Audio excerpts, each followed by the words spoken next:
Gene? Oh, hey, is that you, Gene? Yep, it's me. Are you in Oregon again? Yeah, I'm in Oregon again, too. Oh, come on, that was just dumb. Bad.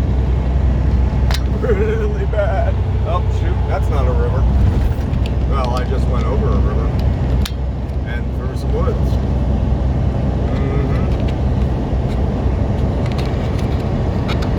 Okay, so, I don't know, I just felt like cracking a dumb joke about Eugene, Oregon. I don't know why. It's not a whole heck of a lot to see here. Nothing to see here. Nope, sir. Wow, look at the wind.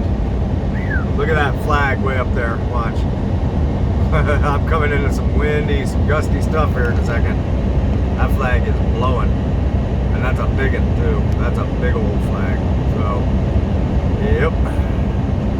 Cruising along here at 60 miles an hour as I exit the city or town of Eugene. Still en route to Hillsboro.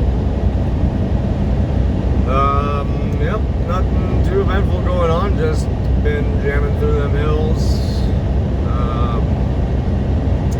Yeah, again, what a nice ride it is doing that with an unloaded trailer. Very nice. It's funny because even going ahead and exceeding the speed limit by a bit, there's always that one guy who just he's not even happy getting away with a reasonable excess of the speed limit. He's gotta have that pedal all the way to the floor. And this guy in a Volvo, and he was driving a flatbed, and it would look like it was fully loaded too. He had a lot of lumber on there, and I don't know.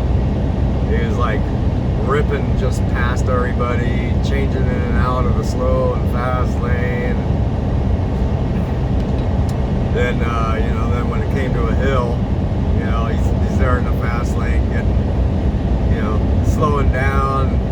I don't know, it's just, one of those funny things. It's I don't know.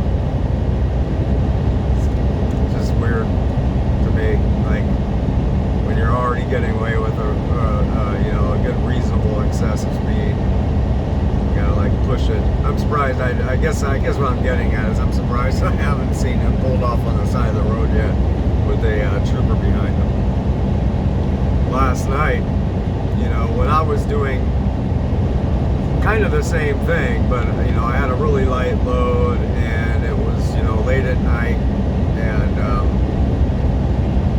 I think that everybody kind of understands that troopers, CHP, kind of give a little bit more leeway at night, because there's less people out on the road, and so, they give you a little bit more leeway at night. But there was two events where I was hustling along pretty good lick, and I'm always checking my rear views, it's just a good habit, and seeing some red flashing lights in the back behind me a good ways. So I couldn't really tell what it was off the top, but it's oh shit, here we go. And as they got close enough for me to identify it, it was a ambulance, I think, a fire EMS truck, one of those things. And so pulled off a little bit for him to get by, and he did. And then I'd say probably about an hour later, I was moving along, and it's funny, sometimes you'll get an intuition, and it tells you just, okay, you've been going good, ease back a little bit, take it easy, and I did. And so I kind of got in behind another truck, and we were both going, 1 or 2 or 3 miles an hour above the limit.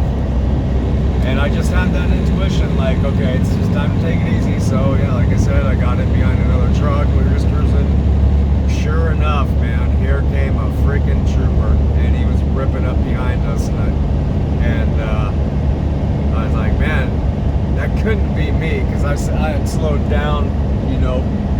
ways, you know, for a good few miles, I had been taking it easy. So if he'd been sitting on the side of the road, you know, and it had been recent, or you know, it would have surprised me. And sure enough, you know, he went on by.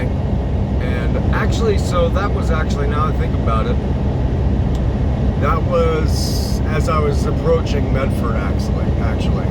So I'd say it was about 5 miles before I entered the city of Medford. And so what it was, you know, he had gone flying on by, and he went flying on by everybody, all the trucks and all the cars that were going around that time. And as I was getting closer and closer to Medford, there was in the opposite lanes, the northbound lanes, over on the side of the road, there was a couple troopers who had a car pulled over. And so what it was he was going up to an exit and then turning around and coming back on northbound to come, you know, like back up or something like that. So I don't know what was going on. I mean, it was obviously more than just a typical speeding ticket. It was probably DUI or something like that. I think that they generally require 3 units to arrive on scene for a DUI, just for purposes of court witness and evidence kind of thing, or something like that. That's something I think I remember hearing a long time ago. So it was probably something like that, just a DUI, you know. But and then when I entered into Medford, boy, there was a lot of construction going on, road construction. It was interesting. I've actually seen a lot more actual road construction on the interstates and, you know, local roads here in Oregon than any other state so far. I mean, they're actually not messing around out here. They are actually doing serious work out here, so that's cool. You know, I mean, if they're gonna do all that, you know, speed reductions and put all the cones out and all the flashing signs and all that nonsense, at least be doing something. At least, you know, show the people who are the taxpayers, you know, at least make a good show of it, you know, that you're actually doing shit instead of just freaking impeding the flow of commerce, right? Seriously. So, I don't know. Alright, well anyhow, yeah, there's really very little to see here. I just, like I said, I just wanted to make a dumb, stupid